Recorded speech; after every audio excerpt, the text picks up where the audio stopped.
Hello and welcome to IB Times TV. I'm Leanna Brinder, Business Editor for the International Business Times.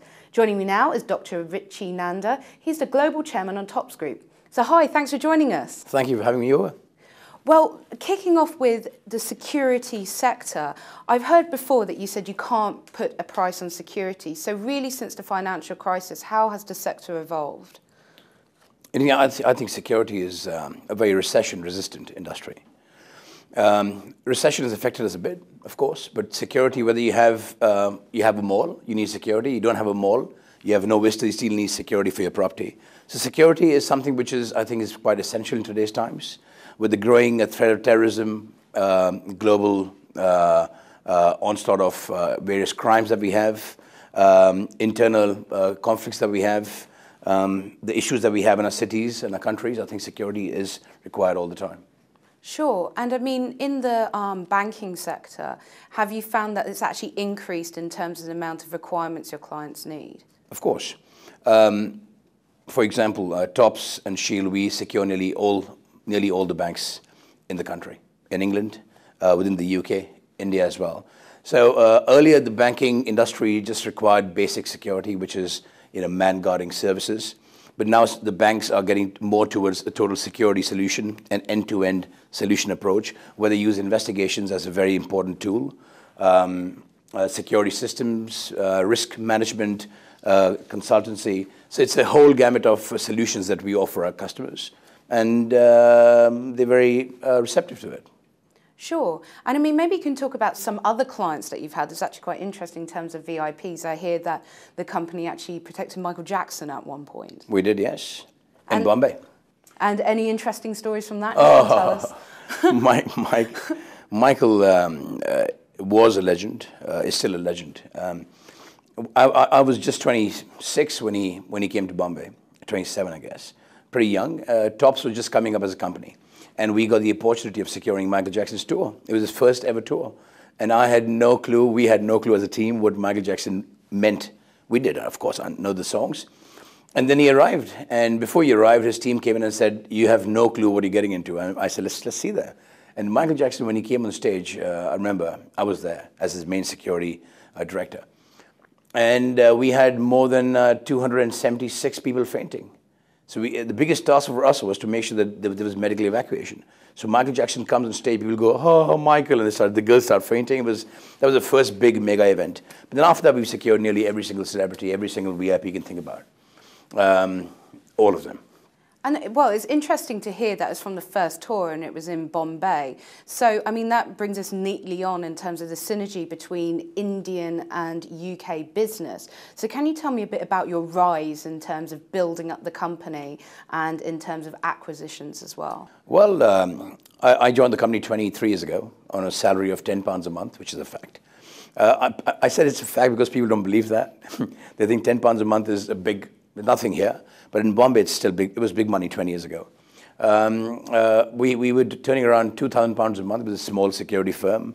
The rise was not as easy. People see us today and they think, wow, this guy's got the best of cars. He flies first class. But an entrepreneur's journey is very tough. People don't get to see what actually goes behind this 23 years. They only see the front. It was not easy because Bombay in those days, in 1993, was full of Mafia. Bollywood, it's like Los Angeles, where you have the Bollywood fraternity there. It's a lot of killings and murders and extortion and stuff. And here was a young guy who had to do his security business in a land full of killings and murders, extortion, terrorist threats as well. So yeah, it's not been easy for us. We've grown, within India, we've grown to become the largest security group. We employ just under 90,000 people there. That's huge, 90,000 people with 8,500 customers. We've got 120 offices now. When I joined the company, we had just one small cubicle, and now we're pretty big. We're all across India. And then 4 years ago, we acquired the Shield Group here. That was a turning point in the whole journey of Topps Group, where we acquired Shield Group. Shield Group today is the 10th largest security group. We have aspirations of taking it to the fifth position soon. There are more acquisitions on the anvil. We're looking at acquiring some more companies here. Very interested about that. In the next year or the next year, hopefully, we should be getting to America as well, where we're looking at acquiring a big security group there. My aim is to take Topps Group and all our groups, all our companies, and achieve $1 billion revenue very soon. I was just being interviewed by Ernst & Young. I've been shortlisted yesterday for the Entrepreneur of the Year award. And I was telling them it's not about the money and the revenues and the profits and the EBITDAs. It's about the number of employees we employ and the amount of people we touch through our services and the amount of people whose lives we save. I think revenues itself is not something that motivates me. What motivates me is about, touching people's lives and saving their lives. Sure. And I mean, what's so interesting about your rise as an entrepreneur is that you recently entered the Sunday Times Rich List. So it must seem such a dream from the days of the £10 an hour. I know in some interviews you've mentioned before about an international Indian work ethic in helping entrepreneurs. Can you expand on that a bit? Well, I think, it's being an Indian entrepreneur living in England now. It helps me a lot because I still have my Indian ways of working, which is very resilient, very, very tough, very aggressive. For us, I think generally Indian entrepreneurs don't rest ever. That's why they're quite successful in the world. Combined with our company's ethical standards and very high customer delightment levels, I think it's been a very good fit for us because all the British people here, all our employees, our customers, our friends, are quite similar to how we are. And I think it's just gelled so beautifully well together. Initially, when I acquired the Shield, I had some cultural issues because some of the gentlemen there were pretty old in age and me being pretty young, the aspirations differed. But once I acquired the balanced stake in the company, now I own 100% of the company, we got a new team who are all young, committed to this, the dream I have. Because without commitment, you can't achieve your dreams. Without the tenacity and without that I want to do it, you can't achieve it. So I needed people who could aspire to be like me, who were ambitious as well. And I've got the team now. And I think my CEO, me, and my whole team, we all geared now to take us to the next level. Great. And to that next level, you mentioned expanding in maybe the US as well. Maybe you can just give us in a nutshell plan of where you see Topps Group within the next year. Next year is too early for us. Any big group would always talk about 3 years or 5 years. So in the next 3 years, we'll definitely be closer to the $1 billion revenue mark. We are roughly around 300 million now. 4 years ago, before recession happened, in our age generation, we didn't know what recession meant. We nearly acquired a $400 million company 4 years ago in America. We signed the deal, but the recession happened. Lehman Brothers collapsed right in front of my eyes in America, in New York. So we didn't acquire the company. But going forward in the next couple of years, we will acquire an American company.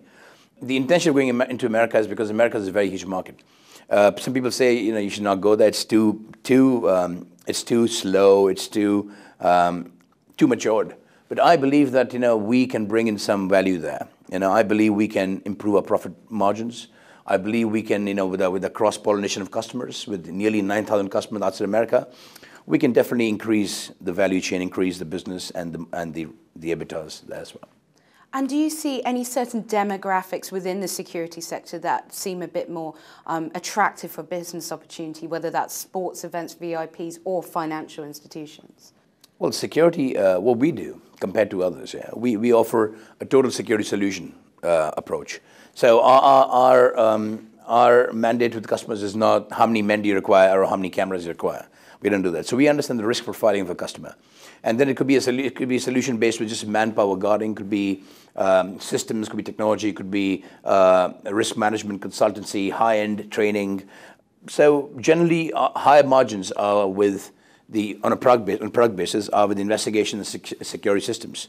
Guarding is a low-margin business. On the sector-wise, we are the largest security group in events. We do nearly all the events in India. We recently started doing events in UK as well. We entered into close protection to UK as well. So that's growing for us. We see a lot of interest in event security here and close protection security here. Investigation is something which we do a lot in India. Investigation is a very intelligent, very sensitive service we provide. We do, on an average, you'd laugh about this, we do 20,000 cases a month. Wow. In India. We are huge. We do background checks, frauds, corporate due diligence, vets, everything. We've recently started a company here called Shield Consults, headed by a former chief of police called Peter Aronson. And Peter and his team, under John, our CEO, are getting into investigations in a very big way in England, United Kingdom. So we see a big potential there as well.